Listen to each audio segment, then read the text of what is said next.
આજે આપણે ઇન્સ્ટન્ટ હાંડવો બનાવીશું. તો તેના માટે ચોખા લઈશું અને અડદની અને ચણાની અને તુવેરની દાળ લઈશું. તેને આપણે ગરમ કરી લઈશું અને ગરમ કરી લીધા પછી તેને આપણે ઠંડી થવા દઈશું અને તેને આપણે ક્રશ કરી લઈશું. ક્રશ થઈ જાય પછી આપણે તેને એક વાસણમાં કાઢી લઈશું અને તેમાં છાશ ઉમેરીશું અને સરસ રીતે મિક્સ કરી લઈશું.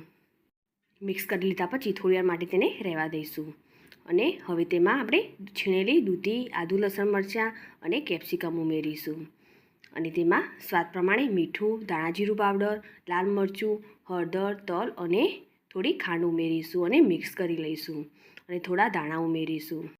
હવે કડાઈમાં થોડું તેલ લઈશું અને તેમાં રાઈ, મીઠા લીમડાના પાન અને તલ ઉમેરીશું અને બેટર ઉમેરીને આ રીતે આપણે હાંડવો બનાવી લઈશું.